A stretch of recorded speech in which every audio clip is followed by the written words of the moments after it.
하나님으로부터 놀라운 축복과 약속을 받았지만 야곱은 요셉이 죽었다고 생각되었던 그때로부터 22년간 신앙의 좌절과 체념 가운데 살았습니다. 자신이 처한 처지와 형편을 아무리 눈 씻고 찾아봐도 하나님의 약속과 축복은 이루어지지 않을 것만 같았습니다. 그러나 애굽으로 내려와서 죽은 줄로만 알았던 사랑하는 아들 요셉을 만나고 자신이 생각지도 못했던 곳에서 하나님은 신실하게 약속을 이루고 계셨다는 사실을 깨닫게 된 야곱은 그 아들 요셉 앞에서 지금 죽어도 조카도다라는 그런 감격의 고백을 하게 됩니다. 저는 우리 근혜교회 모든 성도님들도 인생 가운데 신실하신 하나님의 은혜를 경험하게 되고 야곱과 같은 그 감격의 고백을 하게 되는 그날을 맞이하게 되시기를 예수님의 이름으로 축복합니다. 야곱은 이제 모든 가족을 이끌고 고센 땅에 이르렀고 요셉은 이 사실을 바로에게 보고합니다. 1절을 보겠습니다. 요셉이 바로에게 가서 구하여 이르되 내 아버지와 내 형들과 그들의 양과 소와 모든 소유가 가나안 땅에서 와서 고센 땅에 있나이다. 이렇게 바로에게 보고를 한 후에 형들 중에 5명을 택해서 바로 앞에 서게 하고 그들이 고센 땅에서 살아가는 것을 허락해 주시기를 요청하게 합니다. 3절과 4절을 보면 바로가 요셉의 형들에게 묻되 너희 생업이 무엇이냐? 그들이 바로에게 대답하되 종들은 목자이온데 우리와 선조가 다 그러하니이다 하고 그들이 또 바로에게 고하되 가나안 땅에 기근이 심하여 종들의 양떼를 칠 곳이 없기로 종들이 이곳에 거류하고자 왔사오니 원하건대 종들로 고센 땅에 살게 하소서. 이렇게 바로에게 요청하게 합니다. 형들이 바로에게 이렇게 요청을 한 것은 46장에서 요셉이 형들에게 고센 땅에 살게 해달라고 그렇게 요청하라고 이 형들에게 조언을 했기 때문입니다. 그래서 요셉의 형들은 이제 바로에게 요청을 이렇게 하게 되는 건데요. 왜 요셉은 이 형들에게 고센 땅에 살게 해달라고 이렇게 요청하라고 했을까요? 거기에는 크게 3가지 이유가 있습니다. 첫 번째는 그 땅이 목축업을 하기에 적합한 비옥한 땅이었기 때문입니다. 그런데 여기에는 단순히 목축업을 하기 위해 적합한 비옥한 땅이었다라는 것보다 더 중요한 이 목축업이라고 하는 데 의미가 있습니다. 무슨 말이냐면 야곱의 가족은요 할아버지 아브라함 때로부터 대대로 목축업을 했습니다. 그것은 가나안 땅에 살아갈 때도 마찬가지였어요. 그런데 여러분 사실 아는 것처럼 가나안 땅은 농경사회입니다. 농경사회예요. 그런데도 그들은 가나안 땅에서 목축업을 하고 살았어요. 그것은 중요한 이유가 있습니다. 바로 목축업은 아브라함과 그의 자손들 이 믿음의 족속들의 신앙 고백이었기 때문이에요. 여러분 농업은요 땅에 정착하고 살아야 합니다. 땅에다가 농사를 지어야 되니까 땅을 자기 소유로 삼아서 거기에 정착하고 살아야 돼요. 그런데 목축업은 그 특성상 한 곳에서 정착할 수가 없고 가축들에게 풀을 먹이기 위해서 계속해서 이동을 해야 돼요. 그런데 그들이 그런 삶을 이 땅에 정착하지 않고 이 가축들을 먹이기 위해서 계속해서 이동하는 삶을 살았던 이유는 그 땅을 그들의 본향으로 삼지 않았기 때문입니다. 그들이 돌아가야 할 영원한 본향이 있었기 때문에 그 땅에서 외국인과 나그네처럼 살았다는 거예요. 약속의 땅 가나안에 들어가서도 그 땅에 정착해서 살지 않고 그 땅에서 외국인과 나그네처럼 살았다는 거예요. 히브리서 11장 13절을 보면 이 사람들이 다 믿음을 따라 죽었으며 약속을 받지 못하였으되 그들이 멀리서 보고 환영하며 또 땅에서는 어떻게 살았다고요? 외국인과 나그네임을 증언하였으니. 그러니까 그들의 목축업이라고 하는 이 직업 선택은 그들의 신앙 고백이었다는 것입니다. 그리고 애굽에 와서도 마찬가지로 그 비옥한 애굽 땅, 그 물도 풍성하고 먹을 것도 풍성하고 그 농경지도 그렇게 풍성한 그 애굽 땅에서도 애굽을 본향으로 삼지 않고 애굽 사람들이 가증히 여기는 직업이라 할지라도 그들은 외국인과 나그네처럼 목축업을 하기 위해 그들의 신앙 고백을 위해서 고센 땅을 요청하는 것이었습니다. 사랑하는 성도 여러분, 저는 여러분의 직업에도 여러분의 신앙 고백이 담기기를 축복합니다. 그냥 이 직업이 이 땅에서 먹고 살기 편하니까 선택하는 직업이 아니라 나에게 하나님께서 은사를 주셨고 달란트를 주셨고 그래서 하나님께서 주신 은사를 쫓아서 내가 이 땅에 하나님 나라를 세워가기 위해서 저와 여러분이 직업을 선택하는 거예요.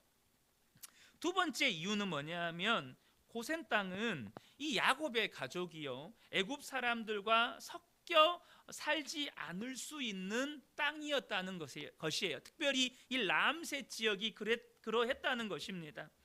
야곱과 그의 가족은요 하나님을 섬기는 하나님의 자녀들이었습니다. 그래서 이 믿음의 족속들만의 거룩한 삶의 방식이 있고 문화가 있고 전통이 있습니다. 그래서 그들은 애굽 족속들과 다르게 하나님만을 예배하고 제사하는 거죠. 그러한 그들의 정체성을 지키고 보존하려면 애굽 사람들과의 접촉을 최소화해야 돼요. 바로 그런 땅이 이 고센 땅이었다는 것입니다.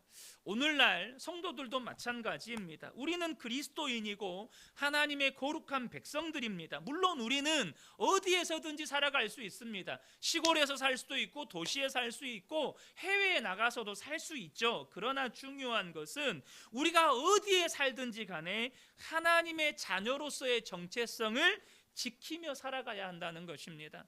사랑하는 성도 여러분, 저와 여러분은 하나님의 자녀입니다. 이 정체성을 세상과 접촉하면서 세상과 혼합시켜서 살면 안 된다는 거예요. 여러분 꼭 기억하십시오. 우리는 하나님의 거룩한 자녀들입니다. 이 정체성을 지키고 살아가야 한다는 거예요. 세 번째는 더욱 중요한 것인데요. 고센 땅이 가나안 땅과 매우 가깝기 때문이에요. 고센 땅은요, 이 애굽이라고 하는 나라의 북동부 지역에 있습니다. 북동부 지역. 그러니까 애굽은 이집트는 아프리카 북동쪽에 있잖아요. 그 북동쪽 중에서도 이 이집트라고 하는 나라의 북동부 지역에 있어요. 그래서 이 고센 땅은요 바로 시나이 반도에 인접해 있습니다. 고센 땅, 홍해 그리고 시나이 반도예요. 그러니까 이게 무슨 말이냐면 언제든지 마음만 먹으면 약속의 땅 가나안으로 돌아갈 수가 있다는 말이에요. 비록 기근을 피해서 잠시 애굽에 내려왔지만 그들은 돌아가야 할 땅이 있다는 말입니다. 하나님의 자녀들이 하나님의 자녀들인 그들이 영원히 거할 땅이 아니라는 거예요. 다시 말하면 그들은 항상 자신들이 돌아가야 할 이 약속의 땅 가나안을 항상 사모하며 살았다는 것입니다. 여러분, 저와 여러분이 이 세상에 잠시 살아가지만 이 세상은 우리가 영원히 살아야 할 땅이 아닙니다. 성도는요 영원한 천국을 사모하며 사셔야 합니다. 여러분, 영원한 천국을 사모하며 사시기를 축복합니다. 이것은 매우 중요한 믿음의 태도입니다. 이 땅이 전부인 것처럼, 마치 이 땅에서 영원히 살 것처럼이 아니라 영원한 하나님 나라를, 우리는 잠시 이 땅에 왔고 우리가 돌아가야 할 영원한 하나님의 나라가 있다. 이건 너무나도 중요한 믿음의 태도예요. 히브리서 11장 16절을 보면 그들은 이제 더 나은 본향을 사모하니 곧 하늘에 있는 것이라.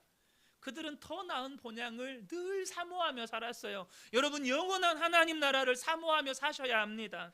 이러므로 하나님이 그들의 하나님이라 일컬음 받으심을 부끄러워하지 아니하시고 그들을 위하여 한 성을 예비하셨느니라. 영원한 하나님 나라를 사모하지도 않는데 하나님이 우리를 위해서 여러분 성을 예비할 이유가 뭐가 있습니까? 사모하지도 않은 하나님 나라를 위해서, 하나님 나라를 우리를 위해서 준비하시겠습니까? 우리 안에 그 영원한 하나님 나라를 향한 사모함이 있으셔야 한다는 것입니다.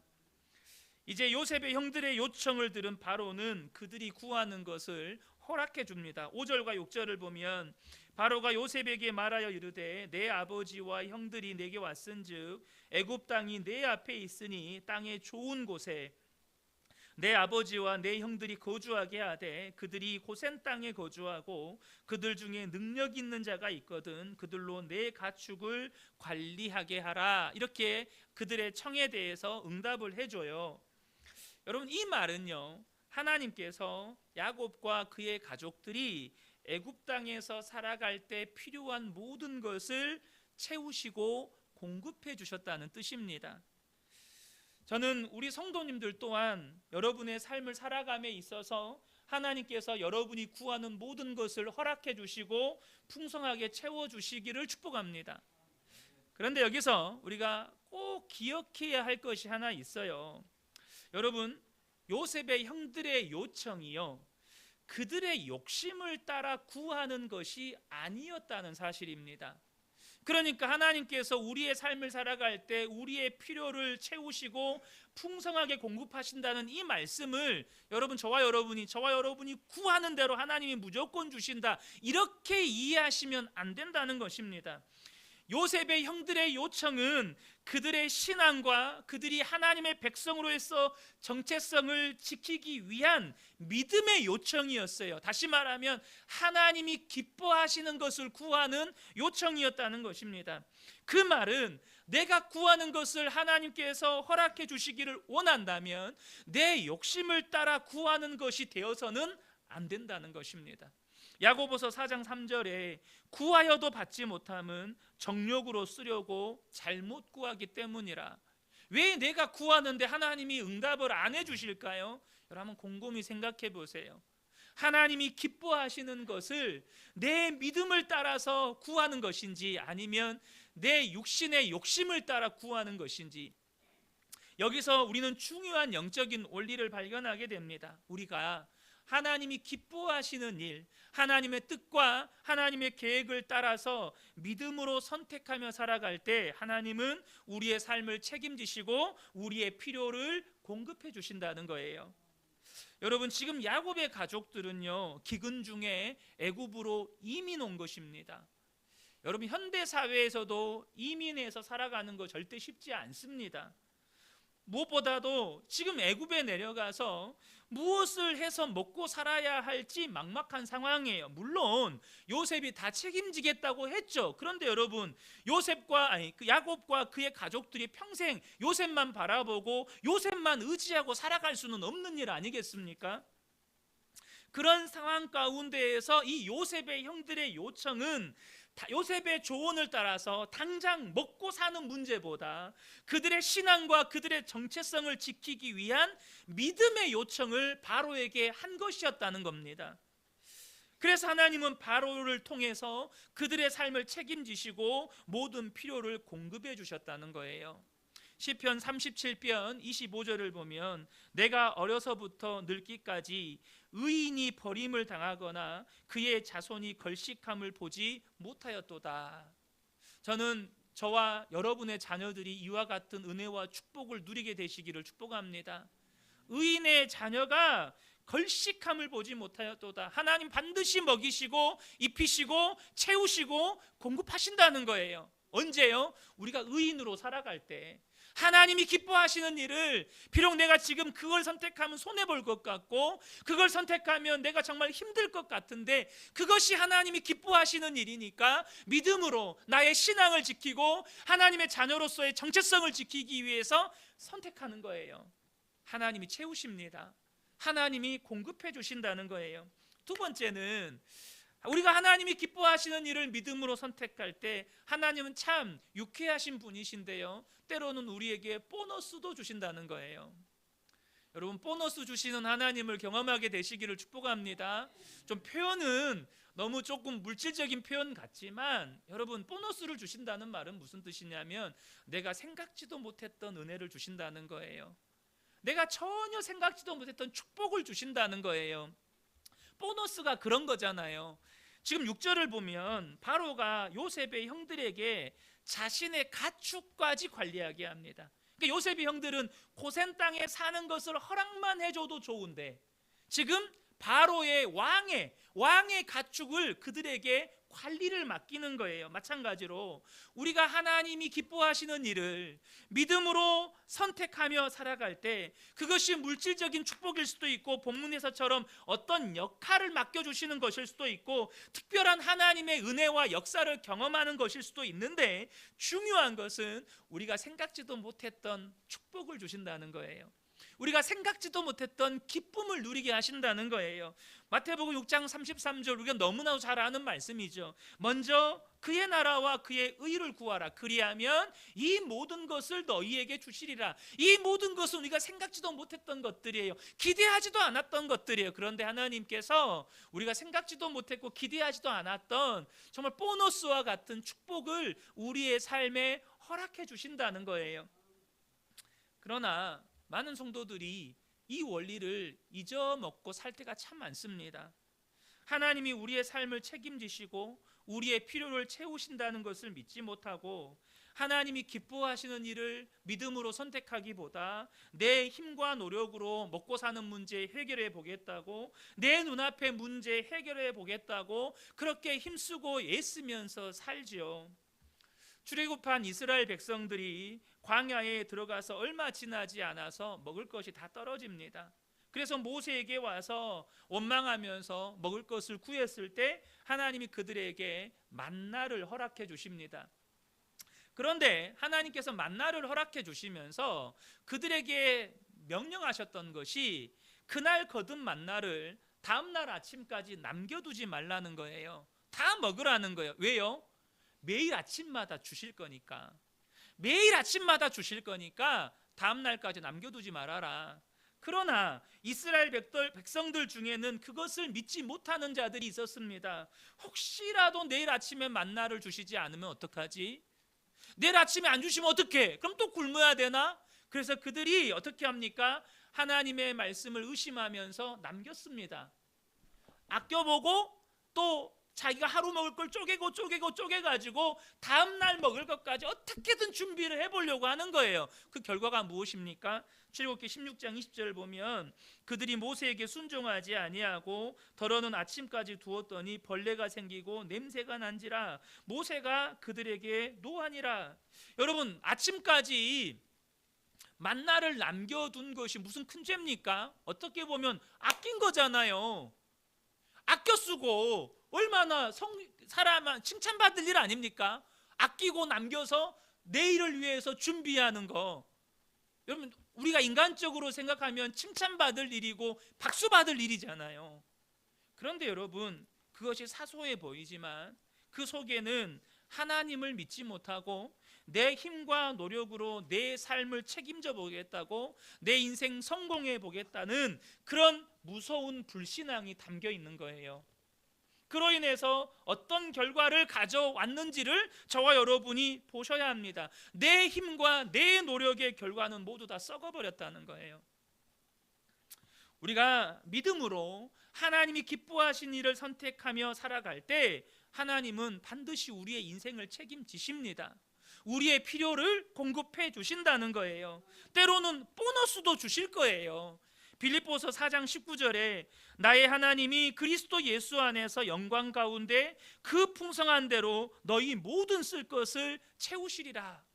여러분, 하나님께서 영광 가운데 여러분의 삶에 필요한 모든 것을 풍성하게 채워주시는 것을 경험하게 되시기를 예수님의 이름으로 축복합니다. 그러려면 우리가 그 하나님을 믿으셔야 돼요. 하나님을 신뢰하셔야 합니다. 하나님이 기뻐하시는 일을 내가 손해볼 것도 같고 그것을 하면 내가 너무너무 힘들 것도 같지만 믿음으로 선택하며 순종하며 나아가는 것입니다.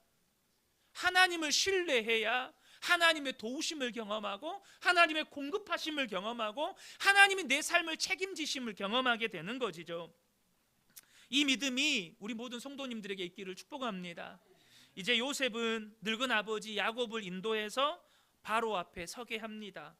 자, 바로 앞에 선 야곱의 모습을 보면 7절과 10절을 보면 요셉이 자기 아버지 야곱을 인도하여 바로 앞에 서게 하니 야곱이 바로에게 축복하매, 이것이 야곱이 바로를 처음 만나는 장면입니다. 그리고 만남이 끝나고 나올 때 10절을 보면 야곱이 바로에게 축복하고 그 앞에서 나오니라.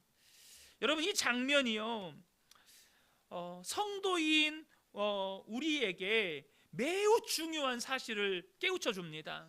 그 첫 번째는 뭐냐면, 여러분, 우리는요 세상을 축복하는 축복권을 가진 사람들이라는 것입니다. 여러분, 바로 앞에 선 야곱은 바로를 만나자마자 이 바로를 축복했고, 바로 앞에서 나올 때도 바로를 축복하면서 나왔습니다. 여러분, 바로가 누굽니까? 바로는 세상 권력의 정점에 서 있는 사람입니다. 그러면 야곱은 누굽니까? 바로 입장에서 보면요, 이 7년 대기근 속에서 기근을 피해서 먹고 살기 위해서 지금 자기 나라로 이민 온, 그것도 힘없고 보잘것없는 노인네에 불과합니다. 그러면 여러분, 만약에 축복을 해야 한다면 누가 축복을 해야 할 것 같습니까? 바로 같은 사람이 이 야곱 같은 사람을 축복해야 될 것 같지 않습니까? 그런데 그 초라하고 힘없고 별 볼일 없는 노인이 세상 최고의 권력자를 축복하고 있다는 사실입니다. 이러한 야곱의 모습은 예수를 믿는 저와 여러분이 어떤 존재인지를 지금 깨우쳐 주고 있는 거예요. 여러분, 우리는 세상에서 아무것도 아닐 수도 있고 별 볼일 없는 사람일 수 있지만 세상을 유일하게 축복할 수 있는 하나님의 자녀들이라는 거예요. 여러분, 세상을 축복할 수 있는 사람들은요 그리스도인들밖에 없습니다. 세상을 축복할 수 있는 사람들은 하나님의 자녀들밖에 없어요. 그러므로 여러분이 가진 것이 없고 남들보다 뛰어난 그런 능력이 없고 외모가 아름답지 못하고 별 볼 일 없는 것처럼 보여도 여러분, 세상 앞에 나가서 주눅들지 마세요. 여러분이 어디를 가든지 예수님의 이름으로 축복하는 사람이 되시라는 겁니다. 여러분의 자녀를 축복하고 만나는 사람들을 축복하고 학교를 축복하고 일터를 축복하라는 거예요. 여러분, 축복하는데 돈 들지 않지 않습니까? 입술로 축복하는데 돈 드는 거 아니잖아요. 여러분, 직장 가면 여러분 직장을 축복하세요. 직원들을 축복해 주세요. 여러분 자녀들을 축복해 주세요. 여러분이 밟는 땅을 여러분 축복해 주세요. 우리는 축복권을 가진 사람들이라는 것입니다. 특별히 야곱이 바로를 축복했다는 것은요, 여러분, 야곱이 지금 바로 앞에 내세울 게 뭐가 있어요? 재산을 내세울 겁니까? 무슨 권력을 내세울 겁니까? 도대체 야곱이 바로에게 내세울 게 뭐가 있죠? 그런데 여러분, 지금 야곱이 바로를 축복했다는 말은 뭘 의미하는 거죠? 지금 야곱은요 하나님을 자랑했다는 말입니다. 야곱의 자랑은 하나님밖에 없다는 거예요. 여러분, 여러분의 자랑은 뭡니까? 여러분이 돈이 좀 많으십니까? 여러분이 세상 사람들에게 내세울 만한, 어떻게 자랑할 만한 직업을 가지고 계십니까? 아니면 여러분이 세상에서 남들에게 막 내세울 만한 무슨 성공한 어떤 업적들이 있습니까? 여러분, 우리의 자랑은 예수님밖에 없습니다. 우리의 자랑은 예수님밖에 없는 거니까 예수님을 자랑하는 사람은 뭐하고 살아요? 축복하며 산다는 겁니다. 세상을 축복하고 만나는 사람들을 축복하고 그렇게 축복하는 거예요. 제가 이번 주 금요일에 제 대학 후배를 만났어요. 저를 찾아왔거든요. 나이가 41인데 이번에 결혼을 한대요. 그래서 저한테 제일 먼저 알려주고 싶어서 왔다는 거예요. 제가 그 친구를 정말 축복해 줬어요. 칭찬해 줬어요. 사회적으로 보면 돈도 저보다 훨씬 많이 벌고 차도 포르쉐 끌고 다녀요. 세상에서 정말 잘 나가요.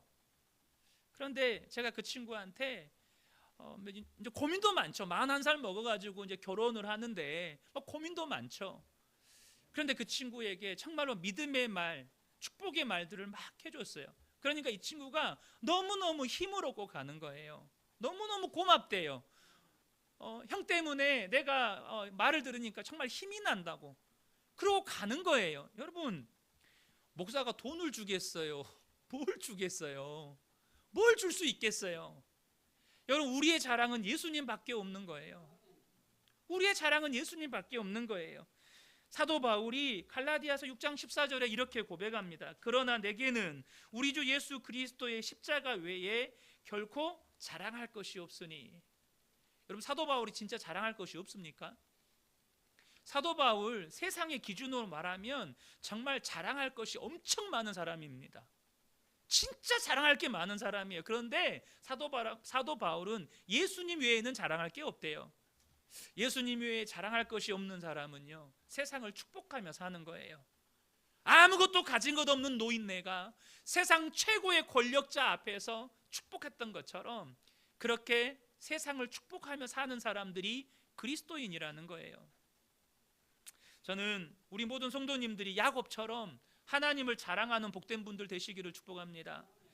두 번째는 이 야곱의 바로를 만나는 야곱의 이 모습은요, 우리가 이 땅에서 나그네의 삶을 살아야 한다는 것을 가르쳐 주는 거 있다는 거예요.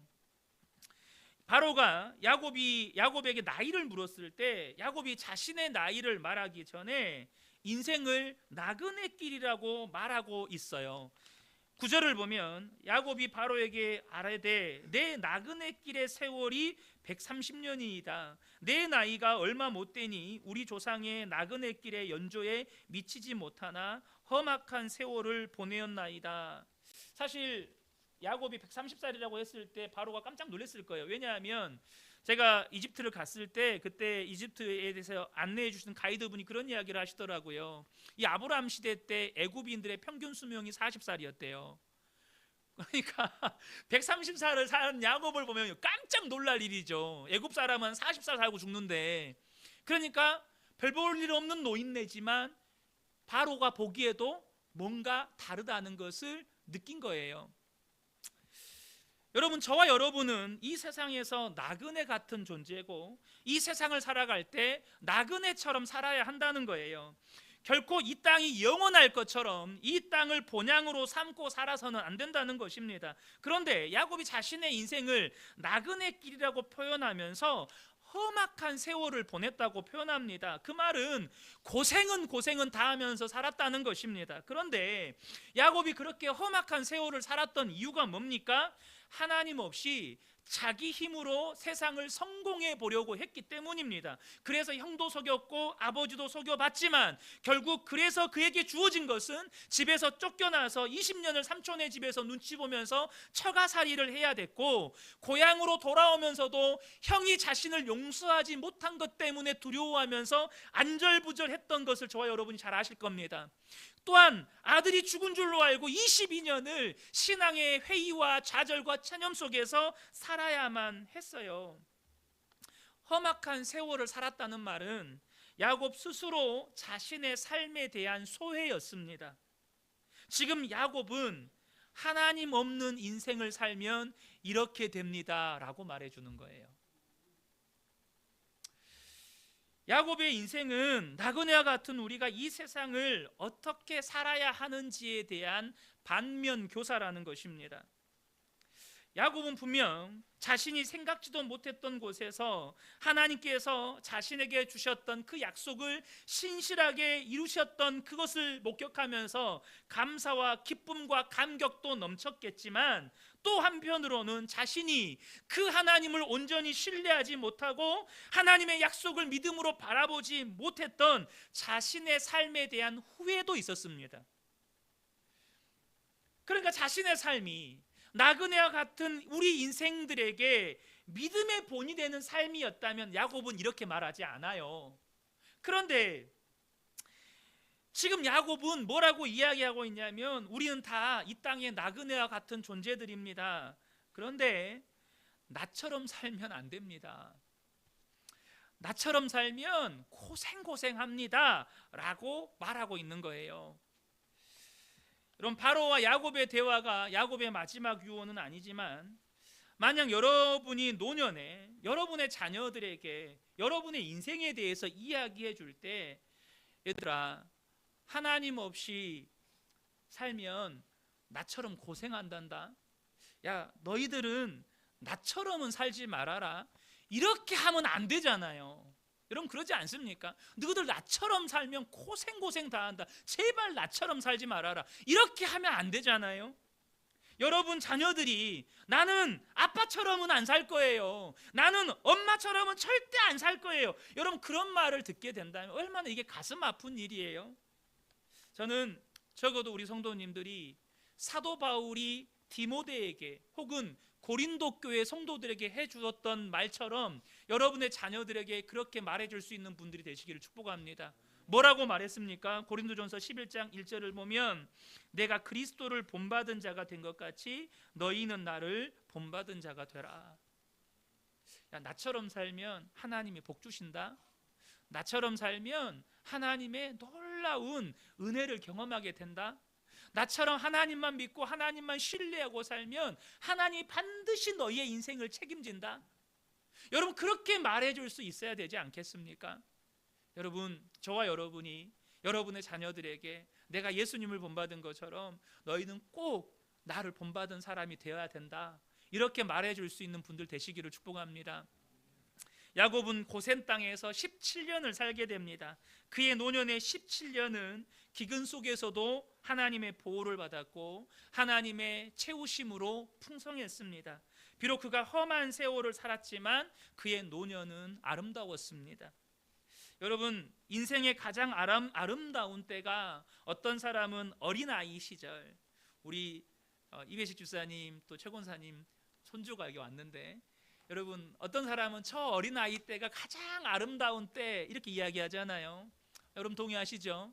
어떤 분은 10대 청소년기가 가장 아름답다, 어떤 분은 20대 청년 때가 가장 아름답지 이렇게 말하는데요, 제 주변에 노년기가 아름답다고 말하는 분들은 거의 본 적이 없는 것 같습니다. 그런데 여러분 중요한 것은 성도는 노년의 때가 아름다워야 합니다. 왜 그러냐면 우리가 살아온 삶의 결실을 보는 때이기 때문에 그래요. 우리가 살아온 삶을 평가받는 때이기 때문에 그렇습니다. 우리가 살아온 삶의 믿음의 결실, 성품의 결실, 우리의 사명의 결실을 보는 때가 우리의 노년의 때이기 때문에 그렇습니다. 무엇보다 우리는 하나님 앞에서 우리의 삶을 평가받게 될 거예요. 제가 20년 목회를 하면서 경험적으로 아는 것은 사람이 나이를 들어간다고 해서 믿음이나 성품이 성숙해지는 게 절대 아니라는 사실입니다. 오히려 더 고집스러워지고 더 욕심도 많아지고 더 이기적이고 더 완악해지는 경우를 저는 많이 보았습니다. 여러분 나이를 먹는다고 해서 사람의 믿음이나 인품이 성숙해지는 게 절대 아니에요. 그런데 여러분 야곱이 비록 험한 세월을 살았지만 야곱의 노년에 하나님의 약속이 성취되는 것을 경험하게 되고 12 아들들을 축복하게 되고 사랑하는 아들 요셉의 품에서 죽음을 맞이하게 됩니다. 얼마나 복된 일입니까? 저와 여러분의 노년이 이렇게 되시기를 축복합니다. 여러분의 믿음과 성품이 더 예수님을 닮게 되고 하나님께서 여러분에게 맡겨주신 사명에 충성함으로 하나님께 드릴 열매를 가득 안고 주님 앞에 서게 되시기를 축복합니다. 야곱이 죽을 때가 되자 이제 요셉을 불러서 유언을 남겨요. 29절부터 31절입니다. 이스라엘이 죽을 날이 가까우매 그의 아들 요셉을 불러 그에게 이르되 이제 내가 내게 은혜를 입었거든 청하노니 내 손을 내 허벅지 아래에 넣고 인애와 성실함으로 내게 행하여 애굽에 나를 장사하지 아니하도록 하라. 내가 조상들과 함께 눕거든 너는 나를 애굽에서 메어다가 조상의 묘지에 장사하라. 요셉이 이르되 내 아버지의 말씀대로 행하리이다. 야곱이 또 이르되 내게 맹세하라 하매 그가 맹세하니 이스라엘이 침상머리에서 하나님께 경배하니라. 여러분 야곱의 마지막 유언이 무엇입니까? 내가 죽으면 절대 나를 애굽 땅에 장사하지 말고 바로 가나안 땅, 약속의 땅에 장사하라는 거예요. 할아버지의 하나님, 아버지의 하나님, 그리고 나의 하나님이 약속하신 그 땅에다 묻어달라는 것입니다. 여러분 이건 뭘 의미하는 걸까요? 노년의 야곱의 마음속에 무엇이 있었다는 뜻이죠? 죽음을 앞두고도 야곱의 마음에는요 하나님이 있었고 하나님의 약속이 있었고 영원한 하나님의 나라가 있었다는 것입니다. 노년의 야곱의 마음에는 언제나 하나님이 있었어요. 하나님의 약속이 있었어요. 그리고 영원한 하나님 나라가 있었다는 거예요. 이것이 여러분 믿음의 사람의 인생의 마지막 모습입니다. 마음에 하나님을 품고 죽는 거예요. 마음에 하나님의 약속을 품고 죽는 겁니다. 마음에 영원한 하나님 나라를 품고 죽는 거예요. 히브리서 11장 13절 상반절을 보면 이 사람들은 다 믿음을 따라 죽었으며 약속을 받지 못하였으되 그것을 멀리서 보고 환영하며, 그 약속이 가나안 땅이 지금 내 눈앞에 펼쳐진 것도 아니에요. 그러나 여전히 그 약속의 땅 하나님 나라를 마음에 품고 그것을 바라보고 환영하면서 죽었다는 거예요. 분명히 그 약속의 말씀이 완전히 이루어지지 않았지만 그 약속의 말씀을 마음에 품고 믿음을 따라서 주님 품에 안기는 것입니다. 그러하기에 야곱이요 죽음을 앞두고 있어요. 근데 여러분 유언을 남긴 후에 야곱의 마지막 모습을 보세요. 뭡니까? 하나님께 경배하니라. 특별히 침상머리에서 하나님을 경배했다는 말은 이제 야곱이 너무 노쇠해서 이제 침상을 의지하면서 살아야 하는 그런 상태에 이르렀다는 거예요. 그의 하루의 대부분의 시간을 침상에서 보냈다는 거예요. 그런데 뭘 해요? 하나님을 경배해요. 여러분 언젠가 우리가 갑작스럽게 사고로 죽임을 당할 수도 있겠지만 그렇지 않는 경우라면 아마 여러분의 인생의 마지막은 대부분 다 침상에서 보내실 겁니다. 걸을 힘도 없고 사람 만날 힘도 없고 먹을 힘도 없고. 근데 그 마지막 모습이 뭐예요? 하나님을 경배해요. 왜요? 마음에 하나님이 있거든요. 그 마음에는 하나님의 약속이 여전히 살아있거든요. 그 마음에는 영원한 하나님 나라가 있거든요. 그러니까 그 인생의 마지막 있는 힘을 다해서 그는 뭐래요? 하나님을 예배해요. 여러분 그 노년이 너무 아름답지 않습니까? 그 인생의 마지막 모습이 너무나도 영광스럽지 않습니까? 사랑하는 성도 여러분, 믿음이 회복되면 노년이 아름다워집니다. 사랑하는 성도 여러분, 저는 우리 성도님들의 노년이 정말로 아름다워지시기를 축복합니다. 우리의 외모는 쇠하겠죠. 힘도 빠지겠죠. 우리의 사람들이 볼 때 별 볼 일 없겠죠. 그런데요, 우리 속에 믿음이 있어서 우리 마음에 하나님이 있고 하나님의 약속이 있고 영원한 하나님 나라가 우리의 사모하는 그 영원한 하나님 나라가 우리 마음에 있다면, 여러분 우리의 입술에는 비록 침상에서 누워 힘이 없다 할지라도 우리의 입술에서 하나님을 향한 찬양과 감사와 감격이 흘러나오게 될 거예요. 저는 우리 그은혜교회 모든 성도님들의 노년이 이렇게 믿음과 성품과 축복과 또 사명의 열매들이 가득하게 되시기를 예수님의 이름으로 축복합니다. 아멘.